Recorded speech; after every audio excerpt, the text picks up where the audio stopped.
Hello, this is the second part of the Collapse of the Soviet Army podcast with TacError and Justin. In this part, we will cover the various mechanics on the dissolution. Although this part is not particularly focused on Ukraine, at various parts Ukraine is used as an example or further information is provided. For instance, the contrast between the Baltic states or the importance of Ukraine in the Soviet air defense network. So what was the immediate reaction within the Soviet army to the dissolution of the Soviet state? The immediate reaction was pretty much very diverse. You had officers who did want to see the military preserved in some state, no matter what it would be, and you had those who had really switched their political allegiance to the post-Soviet states. Like, for example, we mentioned Boris Shaposhnikov and Alexander Lebed, who did not side with the hardline Soviet coup plotters, and there was also the First Minister of Defense of Ukraine, Konstantin Morozov, who was an Air Force officer. And after the August coup, he was appointed by President Leonid Kravchuk as Ukraine's first Minister of Defense.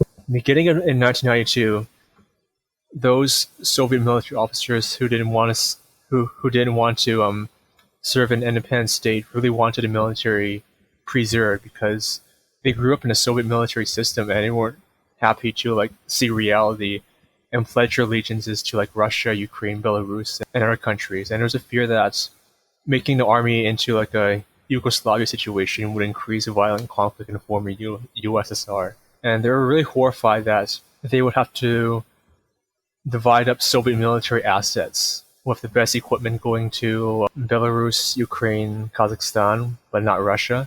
There was also concern because the traditional Soviet air defense system was arranged in a way where the first line of defense was in Western Ukraine, Western Belarus.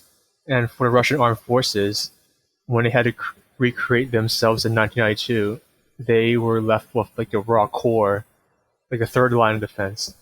There's a really good account in January 1992 where there was a meeting of Soviet military officers in Moscow.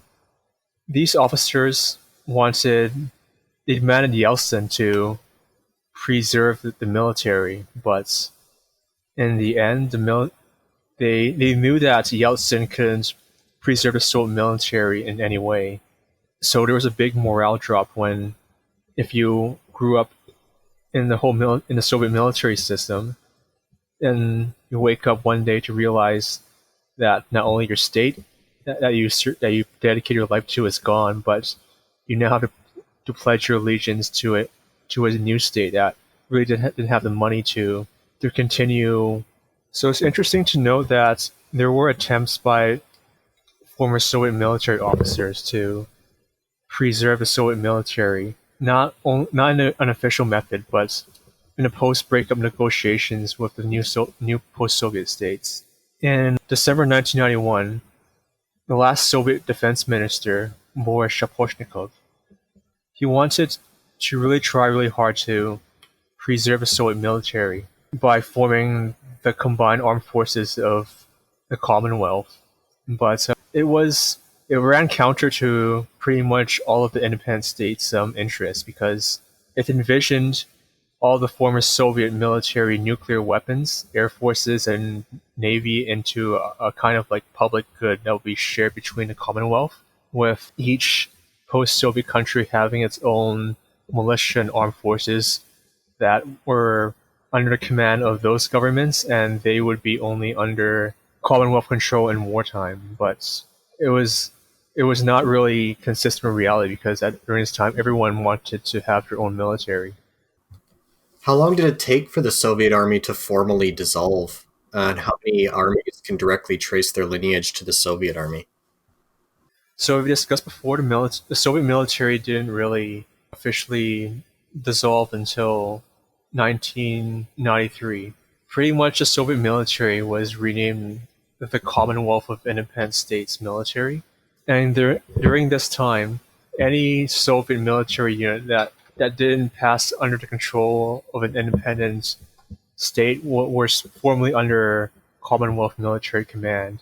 this like limbo state kind of like stayed put until around 1990, May 1992, where Boris Yeltsin decided to set up a Russian Ministry of Defense.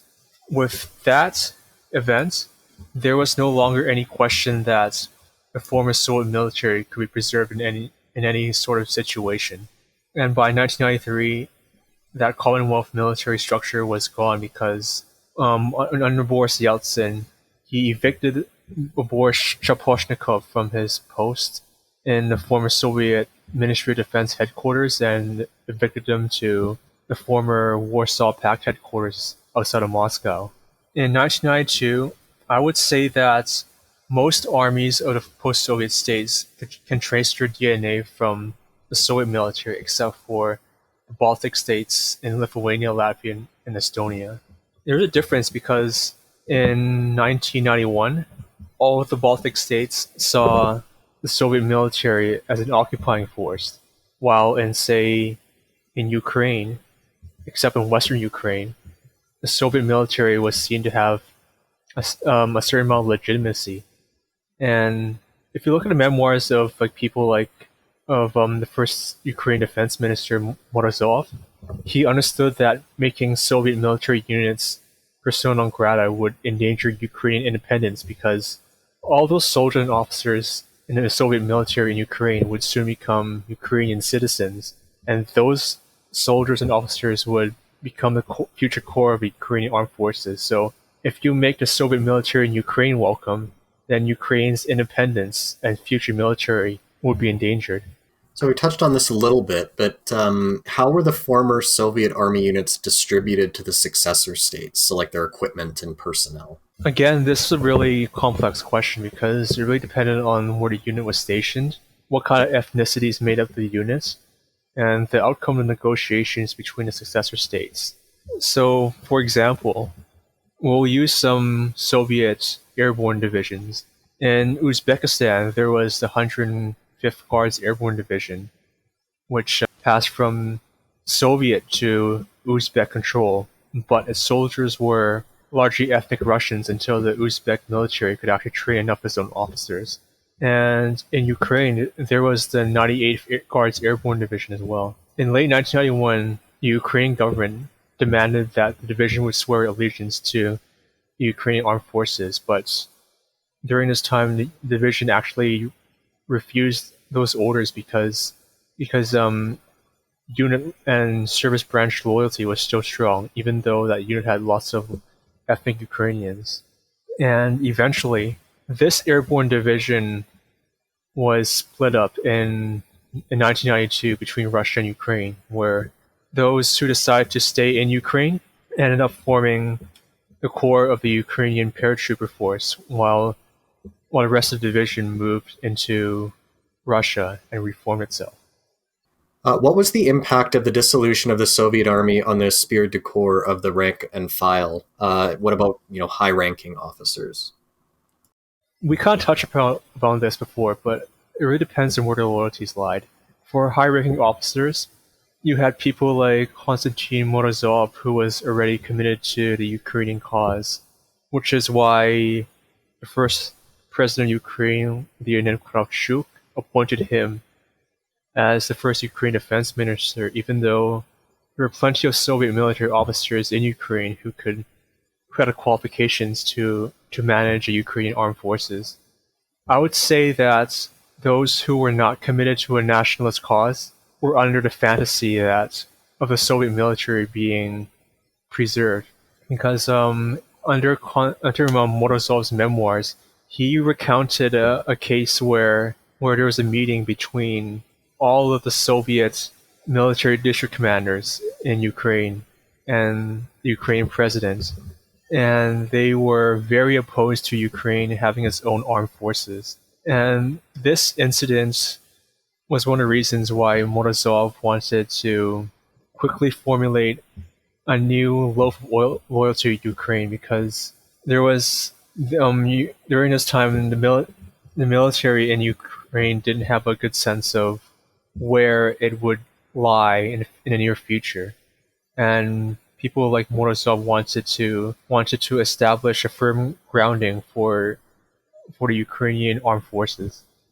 And on the Russian side, you had people like Pavel Grachov, who was the former commander of the Soviet airborne troops, Konstantin Kabets, who was the deputy chief of staff of communications in the Soviet General Staff, who was a supporter of Yeltsin's, and you had these high-ranking officers who were really committed to supporting like Ukraine, Russia, etc., etc.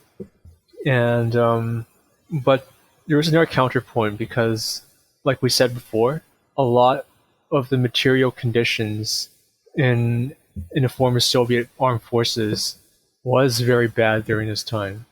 During the end of the 1980s, there was a severe housing shortage, and salaries were getting unpaid because the Soviet economy was running out of money.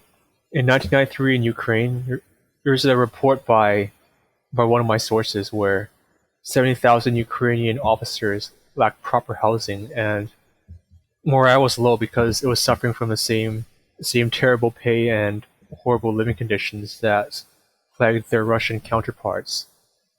You also got to remember that with the collapse of the Communist Party, if you're a career military officer, you no longer have like an object of faith to put your soul behind.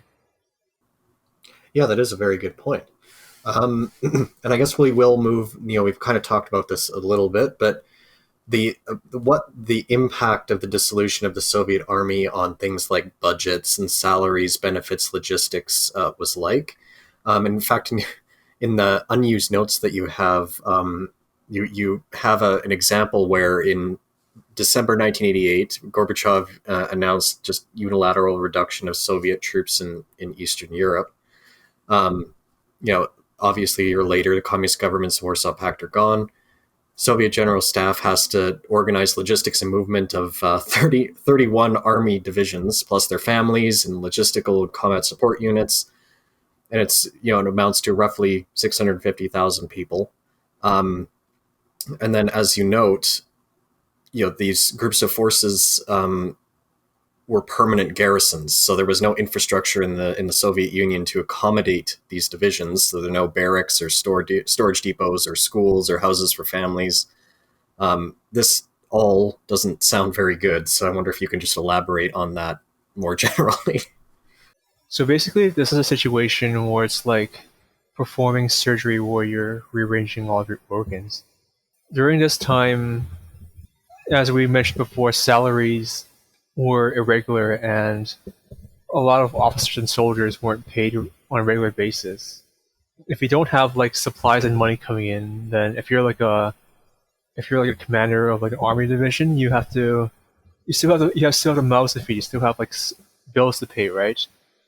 So it means you have to start going into your warehouses and start selling off your weapons and vehicles.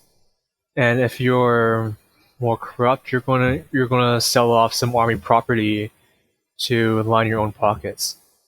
Okay, so what was the impact of the dissolution of the Soviet army on overall combat readiness? Was the qualitative collapse rapid? Yes, it was rapid because the speed of the collapse of the Soviet military paralleled to the political collapse of the Soviet Union.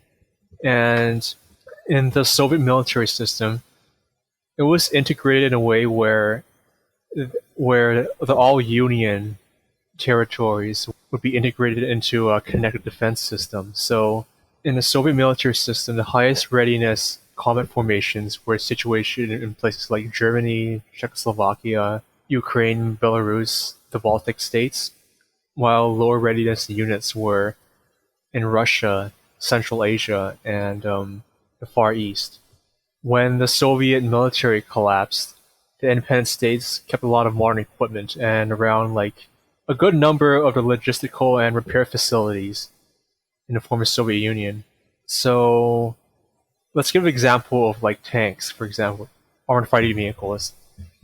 80% of Soviet maintenance facilities for armored fighting vehicles was inherited by like Belarus, Baltic states, and Ukraine.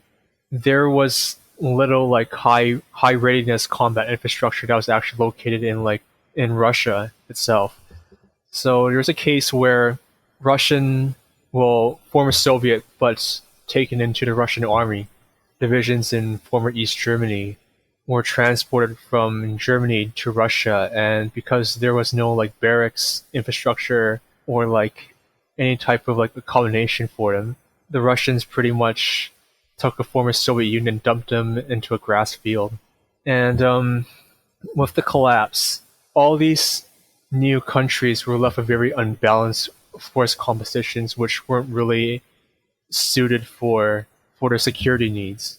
For example, Ukraine had a very like heavy concentration of Soviet conventional and nuclear forces, but they didn't have the infrastructure or the experience to independently manage their own armed forces in 1991 because everything was directed by the Soviet Ministry of Defense and General Staff in Moscow. So when Ukraine formulated its own armed forces in 1991-1992, the Ukrainian defense minister had to headhunt in the former Soviet military and get Soviet officers who were sympathetic to Ukraine but had like experience serving in the Soviet General Staff, like experience in handling like strategic formations to actually come back to Ukraine, transfer their service to the Ukrainian state.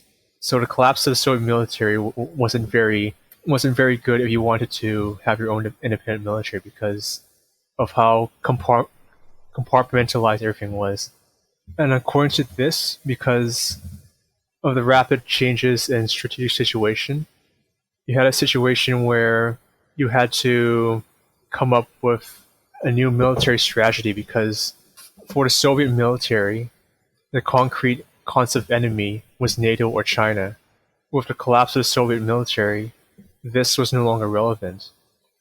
So during the early 1990s, when these new militaries were formulating new military doctrines to account for the new situation in the former USSR, because of how these officers were trained as Soviet military officers who were trained to fight a war against NATO or China, it was very difficult for them to formulate a new military strategy based upon something that wasn't major theater war. Were Soviet Army successor forces active in this period of 89 to 93? And if so, what did they do? And do we have any idea how they performed? So this question is pretty difficult to answer because there isn't much research going into the combat performance behind these formations, with the exception of the Russian forces in Chechnya in 1994 and 1999. So in short, post-Soviet military forces were active in the Caucasus Mountains, Moldova, and Tajikistan, and Russian and Ukrainian peacekeepers were active in Bosnia as part of the United Nations Protection Force there. And there's actually an interesting case because a conscript peacekeeper in Bosnia would get actually paid $400 a month, while a junior officer in Russia would only get paid $14 a month. But in short, before the first Chechen war, it was pretty much limited to like small-scale peacekeeping and intervention here. And there was also the former Soviet military in the first Karabakh War as well, but I personally have not analyzed that in much detail because accessible narratives are pretty shallow in this area. All right, well, that concludes our chat on the collapse of the Soviet Army, and I'd like to thank TacError for volunteering his time to speak to us all about this for a little while. And with that, we'll see you all next time.